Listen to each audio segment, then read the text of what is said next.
Today on Locked On Red Wings, Lucas Raymond dazzles with Team Sweden, and we begin our mid-season player evaluations.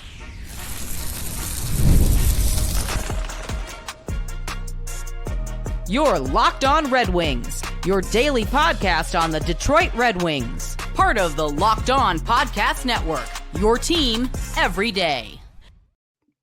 Welcome back to the Locked On Red Wings podcast. We are your hosts, Brian Fisher and Scotty Bentley. Scotty's host over at Locked On Tigers, as well as a sports writer for C&G newspapers, while I am a color commentator for Oakland University ACHA D1 men's hockey. And Scotty, it is about 12:52 in the morning. You had a little bit more of a pressing matter to attend to with that other podcast you host.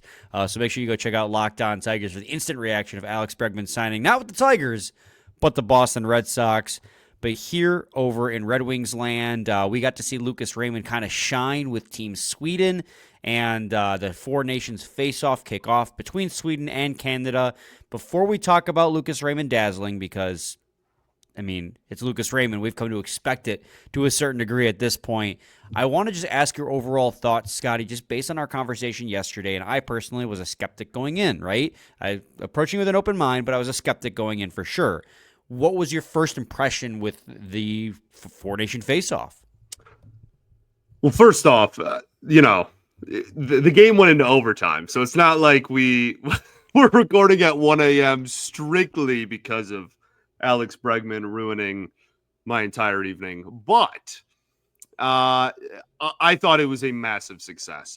Genuinely, I'm not sure it actually could have been a bigger success. I think that they had a lot of the pageantry that went with it, right? They bring out Super Mario. They do, the honorary captain thing. They bring out the captains for all four teams. I think they really leaned into it a lot. They made the first game in Canada very much on purpose. Don't get it twisted. They really kind of went all in on it. And it was a good competitive hockey game. The players played hard. I'm sure, Vegas maybe wishes they didn't play as hard. Got a pretty an injury even in this game. Like, when's the last time an all-star game, was that physical, where that was obviously on the table? Obviously not a good thing. Hopefully he can recover. But Lucas Raymond even missed a shift, had to go out into the locker room at one point in the third period. They thought he was hurt for a second. All around, this was a really competitive hockey game. There was a lot of emotion, especially in the crowd, obviously, which kind of goes without saying.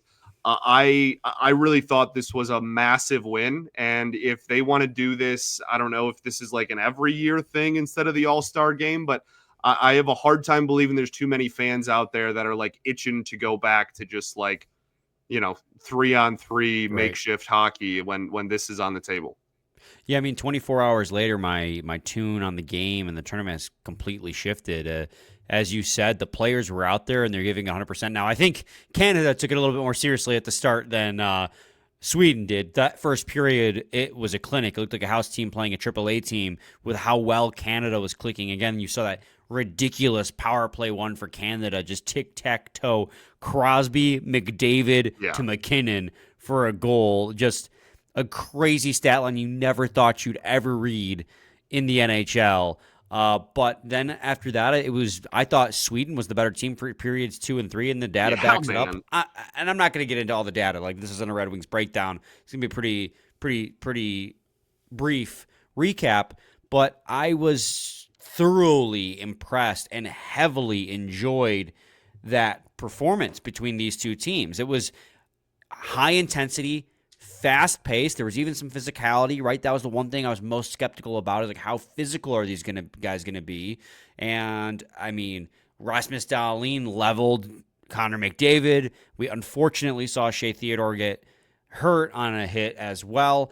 Bodies were flying in this hockey game, and so were the feet. Feet were flying. It was fast-paced. And on top of that, the cherry on top to this fun, competitive hockey game was Lucas Raymond's performance. Lucas Raymond had 2 assists in this hockey game. They were secondary assists, but you could argue they were primary in their importance. Those goals do not happen like that. I'm not gonna lie. I might steal that for an article. I'm not kidding. That was By all means. your stuff right there, Brian. I got a tip of the cap. That was really, really impressive, brother. Hey, things that come out of my mouth at 12:56 in the morning, baby. That's big time right there. That's big time. Lucas Raymond's assists were just incredible, right? The very first goal. Yeah, third star of the game, deservedly so, in a game that Canada won in overtime. Move him up the lineup, baby. It's ridiculous.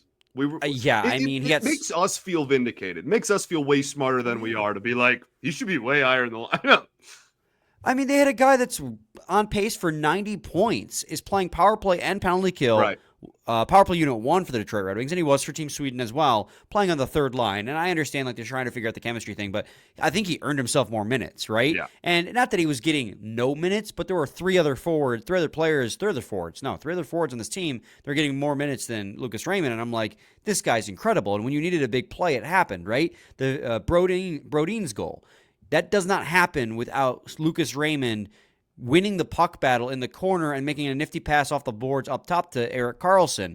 Starts that entire sequence off. Yeah. And then the game-tying goal, it was that patented, and it's becoming a patent from Lucas Raymond, where off the face-off or in the offensive zone, he cycles to the high slot, and because he is such a lethal shooter and passer, he can always just fake that shot, go high slot, low slot, back door, and it was a tic-tac-toe backdoor goal for Joel Eriksson.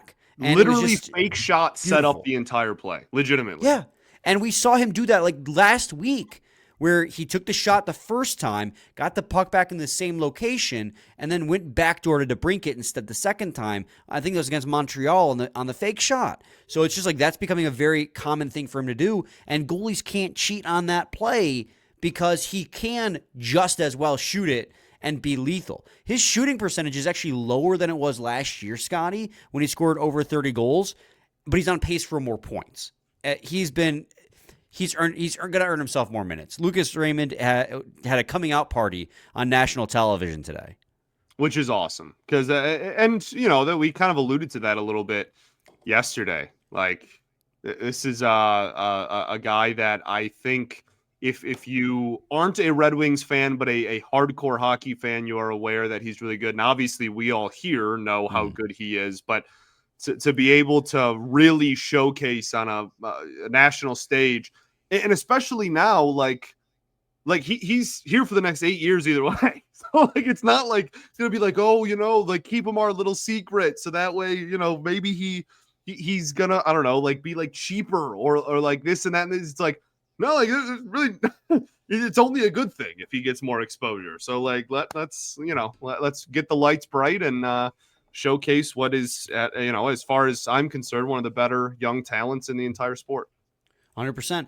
And I think, too, if we're going to mention notable performers here, Scotty, obviously Sidney Crosby, whenever he puts on the Team Canada uniform, just shows up 3 assists in this hockey game.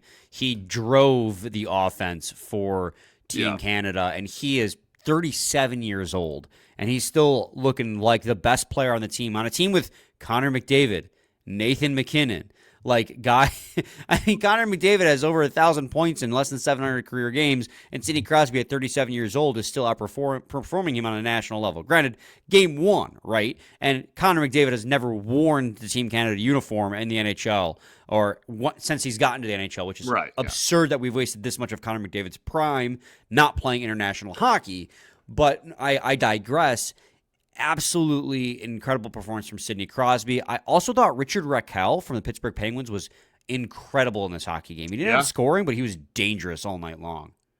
Yeah, absolutely. And I mean, you kind of mentioned it, but the game flow was fascinating because after the first period, it looked like Canada was going to win 6-0, and we might as well have just hit record in the middle of the game because there wasn't going to be much to talk about. And then, props to Sweden, man. Phenomenal. There was a lot of individual performers we could talk about, but we're locked on Wings, not locked on Team Canada. So right. I'm trying to think too. The uniforms from Team Canada, Sweden's are always 10 out of 10. Sweden's are phenomenal. Canada's were crispy, man. Dude, it's the cream color. with the stripes in the red uniform might be Yeah. my favorite Team Canada uniform I've ever seen. Honest to God. I'm not, Absolute of course, beauty. I'm rooting for Team Canada's downfall as a USA fan. But I can admit a good uniform when I see it. Also, Sure. the stream quality.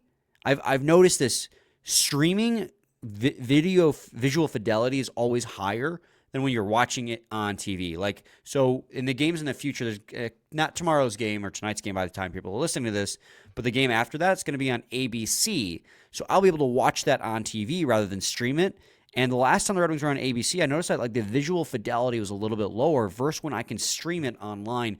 The visual fidelity for Prime games and TNT games, they're so crisp and clear, and I just love that. So just kind of an anecdote about the game, like about the broadcast in general, but I just always love, as much as I hate the delay that streaming provides, streaming is just such a crisper visual. You know what I mean? Sure. Yeah, I watched just like on TNT, so yeah, it was great.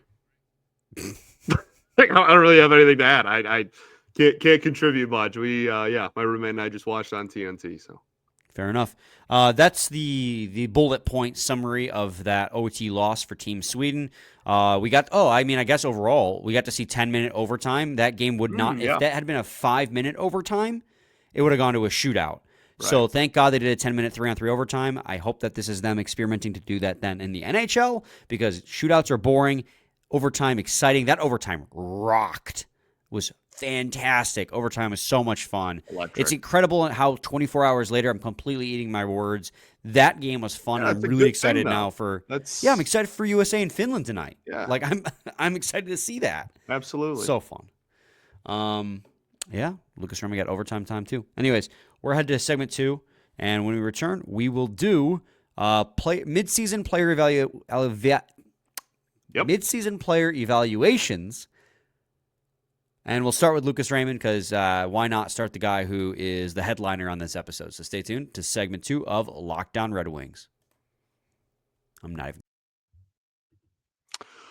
Today we got to talk to you about our wonderful, wonderful new friends at Wonderful Pistachios. Believe it or not, that was an accident. Looking for a snack that's both delicious and nutritious? Well, crack into a good source of protein with Wonderful Pistachios. Wonderful Pistachios is one of the highest protein nuts. Each 1-ounce serving has 6 grams of protein, giving you over 10% of your daily value. Plus, they're packed with fiber and better for you unsaturated fats to help keep you feeling fuller longer. Personally, I love the no shells variety. I know there's some OG pistachio faithful out there that maybe don't like the new age no shells variety, but I really do think it's a perfect grab and go snack. Busy days, whether I'm snacking at my desk, on a road trip, whatever you need, it's quick protein, and they are always my go-to. And if you are one of those that still loves cracking open every shell for that satisfying crunch, well, the in-shell options are a classic favorite as well. So get snackin' and get crackin' with the snack that packs a protein punch. The best line in advertising. Visit wonderfulpistachios.com to learn more.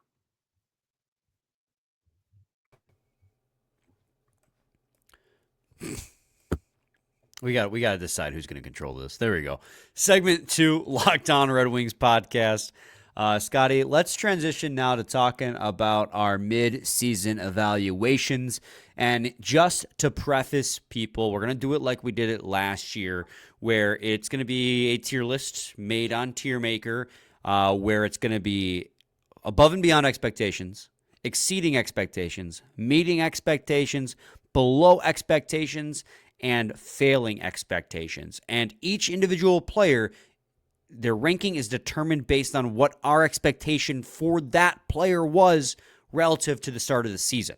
So, not to say rankings here or anything, but just for example, like Lucas Raymond could be exceeding expectations, while Dylan Larkin might just be meeting expectations, but that's because the expectations for those players going into the year were different. Dylan Larkin, and that this might not necessarily be how they end up, but Dylan Larkin, for instance, he's the captain. We expect him to play at this level at this point, so he's meeting that expectation. Lucas Raymond, we expect to take a little bit more of a step forward, but not another leap, so he might be an above and beyond. So just kind of keep in mind when we give these rankings, it's relative to what our expectations were for that player, that individual player at the start of the season. So without further ado, I will share my screen and we can start doing the tiers in just a short second. There we go. All right, Scotty. So as I teased, we're going to lead off the midseason evaluations with none other than Lucas Raymond because, again, he is the showstopper on this team and on this episode yet again. Lucas Raymond, Scotty, based on what our preseason expectations were of him, where do you think he lies so far halfway through the season? Well, 2/3 through the season. Yeah, I mean, I don't know how this isn't a slam dunk, either exceeding or above and beyond. Not that we thought he was going to have a bad year or anything like that. Obviously, we were very in favor of him getting the 8 years and locking him up long term. But if he's going to get over 90 points this year, and that's what he is on pace to do up to this point, which is the data we're using, I think he's pretty clearly in the top two, one of the top two categories there. Yeah, I mean, I think this is easily above and beyond expectations, even with our higher expectations for him going into the season, right? Like he had a career high last year. He's one of the best players on the team. You could argue he is the best player. It's Right. him or Moritz Seider, in my opinion. Yeah. I mean, you throw Dylan Larkin in that conversation just because he plays the most difficult position as center. But, I mean, it's either him or Seider, in my opinion, and he's going above and beyond. Right now, he is pacing for 88 points, pushing 90. We were hoping that he might break 80. Well, he's pacing for above and beyond 80 points. He's being used in every situation. This year, he's added penalty killing to his roles, which is not something we ever thought he would do. Last year he discovered his scoring touch, and now we're seeing this year the balance between the scoring touch and the playmaking, which we already knew was in there. I think 59 points in 55 games, 21 goals on the season. He's going to crack 30 again. He's got like 30 games to get 9 more goals. So I think this is pretty easy above and beyond expectations. We all love Razor here in Hockeytown, and I don't think anyone would disagree with that ranking. Yeah, absolutely. So short conversation, but when the players are that good, they're pretty brief. Scotty, let's move on now to the next guy we have on the list then. We have Michael Rasmussen, and this is going to be an interesting one, or you hate that word. This is going to be a more difficult one to rank, in my opinion. Michael Rasmussen last season, he signed his extension, right? It was a 3-4 year extension with the Detroit Red Wings. He had a career-high 33 points last season in 75 games.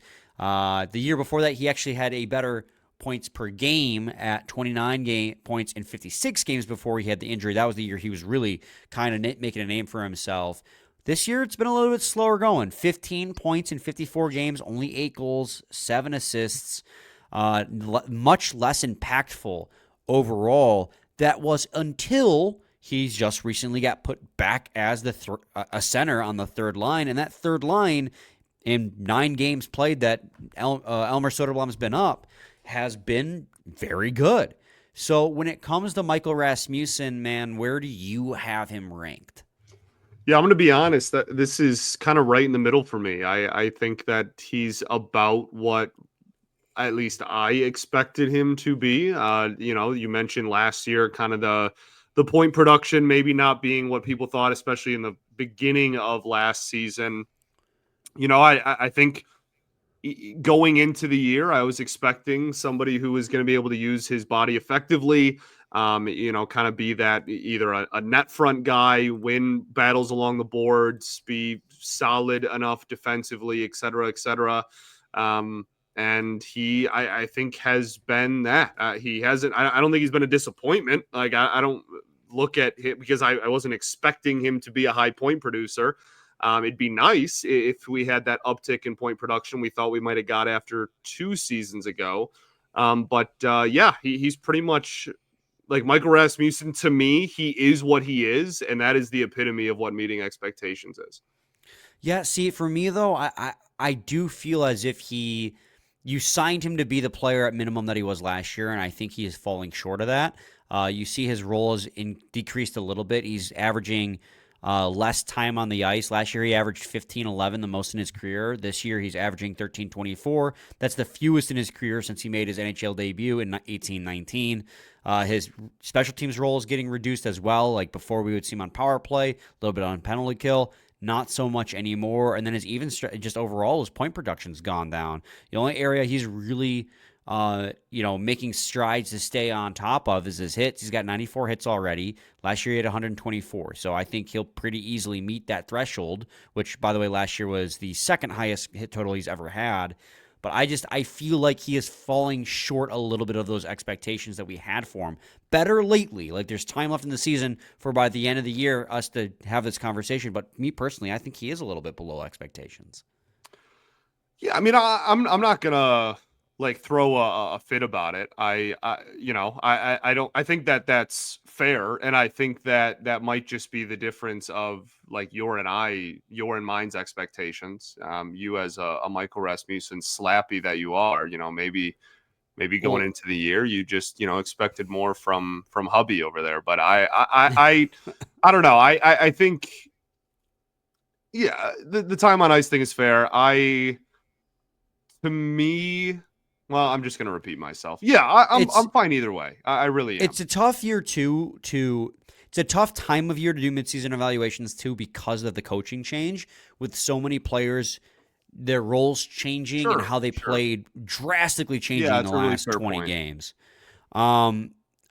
If you want to put them in meeting, I'm not gonna split hairs. Did you hear that? What are you doing? No. Dude. Guy that lives above me in the apartment above me, something just dropped and it was very loud. Something, I don't know if somebody fell up there. That was a crazy moment that just had. Anyway, I threw him in meeting expectations. I'm fine. I made my opinion known. I'm not gonna cry about it. We got Andrew Copp. Oh, we got to go to another break. Let's head to a quick break. When we return, we'll do the last 3 on today's episode, so stay tuned to segment 3 of Locked On Red Wings.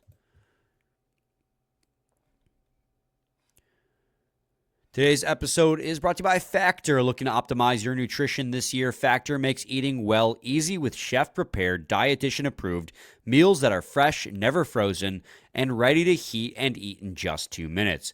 With 40 options across 80 dietary preferences, every week you can customize your meals to fit your lifestyle, whether it's Calorie Smart, Protein Plus, or Keto. Plus, Factor even offers wholesome smoothies, breakfasts, and grab-and-go snacks to keep you fueled all day long.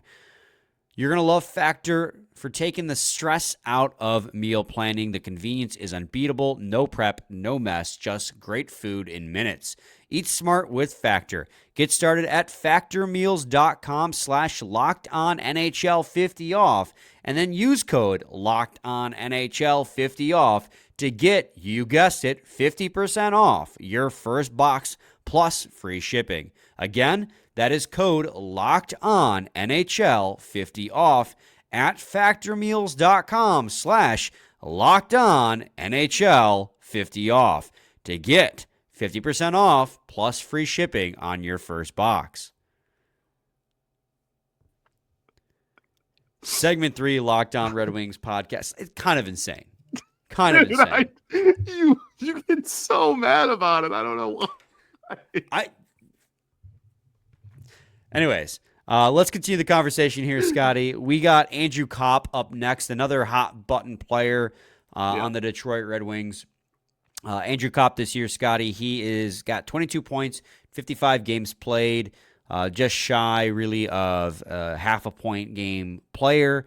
His faceoff percentage is exactly what you would expect out of Andrew Copp, who historically is over 50%, 50.6%, I should say, on the season. Another player whose average time on the ice has dipped 2 years ago in his first year at Detroit, it was at 18 minutes. Last year it was at 16-16. This year it's at 14-47. He has found himself back up in the top 6, centering Patrick Kane and Alex DeBrincat, or Vladimir Tarasenko and Alex DeBrincat. Now that McLellan has come in, what's your take on Andrew Copp this season based on what our expectations were of him this year? And honestly, what were our expectations of Andrew Copp coming into this season? No, I think you hit the nail on the head there. That's exactly what I was going to say. Verbatim. Like this is just a really weird one because, I feel like most of the fan base's expectations of him were pretty darn low. So like he hasn't been great, and he hasn't been what you signed him to be. He hasn't been what you wanted him to be, et cetera, et cetera. But like this year in a vacuum going into the year, did anyone expect Copp to be over half a point a game? Like, I don't know, man. I think, we might have been holding out hope, and we might have been holding our breath on like, maybe there's a little bit more offense in there. Maybe you mix and match, but like goals walked out the door this year. Or we talked about that a lot over the summer. A lot of goals left, a lot of offense left. And I'm not really sure that anyone anticipated Andrew Copp to be the one that filled the void there. So I don't know. It feels weird to put him in meeting just because I still feel like it is a disappointing year because of the contract. But like, I think it's a meeting or below. I don't think it's either of the extremes. Yeah, it's weird too because he's on pace to meet his point production from last year in a slightly reduced role at that. So there is something to be said about that. You still heavily rely on him to be on the penalty kill and a defensive forward at 5-on-5, which he does do amicably. It's just that, you hope every single year the production takes up a little bit, and it just doesn't. And so, like, he's either in meeting or below expectations. I wouldn't say failing because he still has a role in this team and that he does play fairly well. And he's playing better now with McLellan as head coach rather than when he was with Lalonde. What's your gut feeling saying, Scotty? Just tell me where to put him. My gut feels below, to be honest. Okay. All right. So next up then, Scotty, we got Alex Lyon, because I wanted to include a goalie on pretty much every one of these episodes if possible. Alex Lyon, man, if this is not the poster child for meeting expectations, I don't know who is. On the season, he has a .904 save percentage. League average is about .901, .902 right now. He's got 10 wins, 6 losses. Some nights he's absolutely lights out. Others he lets 2 goals on 3 shots, and he just looks like he doesn't belong. I feel like this is Alex Lyon at peak Alex Lyonness, and therefore I would put him in meeting expectations. Yeah, I would agree with you. I think it's either meeting or even like slightly above, but I feel like that's more of just like the hots and cold streaks that Alex Lyon provides you. So I think, if you average them out, it's probably about what we expected this year out of him. Right, and I think the better starts with Alex Lyon outweighs the bad starts, but it's just like it's bipolar. You don't know which one you're going to get. Either he's going to be locked in and make 35 to 40 saves, or he's just going to suddenly become a sieve. And that's just what Alex Lyon is. We expect that out of him, which is why I would make the argument he's meeting expectations. Sure. We know what he is. Still an incredible value contract nonetheless. Like, getting that kind of production out of him on a little over league minimum is pretty incredible. Next up, and I think final on this episode of our midseason evaluations, is a fun one. Albert Johansson, Scotty. Albert Johansson, by my account at least, my personal expectations was I wanted him to come in and cement himself as a third pair defenseman. Pre-McLellan, he was not even in the lineup on a daily basis. He was the 7th D-man. When he did come in, he didn't really look like he was comfortable, looked out of place. I was starting to wonder, is he even an NHL defenseman to begin with? McLellan comes in, pairs him back up with Simon Edmondson, and now all of a sudden, I feel like we found our second pair, and I feel a lot more comfortable with our top 2 pairs out there. I think the last 20 games under McLellan has been enough for me to at least put him in exceeding, maybe even higher. Where do you stand, dude? Yeah, this is the easiest one we've done so far. I think this is a clear-cut exceeding expectations for me. If he turned out to be a top line guy or top pair guy, I should say, then maybe you'd consider like above and beyond. But given the sample size, given what he's done in the last month and a half, and where he was at the beginning of the year, where you mentioned he wasn't getting playing time and didn't look awesome when he was. This is just the biggest layup ever. This is more than what we expected. I remember saying on this show over the summer at one point, like, if we can just get him to be a solidified third pair defenseman, it's a win for the organization. And he has already, in again like a 2-month sample size, exceeded that. And we're now talking about whether he can be and it's still up for jury, right? Like it's not a guarantee, but like we are at least having a conversation of, can he be a top 4 defenseman? Can he be a second pair defenseman in the NHL and for this team? So yeah, I think this is a really easy above expectation. And by all accounts, it looks like he can be. So yeah. I agree with you. I mean, I was borderline considering above and beyond just because I don't think I ever expected him to look this solid on the second pair. Not that he doesn't still have rookie moments or have bad games on that second pair where they look a little overwhelmed, them both being rookies, right? But I mean, this is a guy I thought was at best case scenario going to be a third pair, and he's playing 20 minutes a night with Simon Edvinsson on the second pair, and they're doing good jobs with it. So I think it's an easy exceeding expectations. Yeah. Yep, absolutely. All right, there's our quota for the day. We're going to continue to knock these out, hopefully a little bit more than 5 on a couple of these episodes, just so we don't drag this out too long. But the 4 Nations Faceoff, we'll be doing that today, or doing that as well. We got Team USA playing Team Finland tonight on ESPN, so we'll be recapping that game as well, as Dylan Larkin is on Team USA. So stay tuned for that. Scotty, any final thoughts? We ball, baby. We do ball. We'll be back in the episode tomorrow. Same time, same place. It's your team every day. Every day.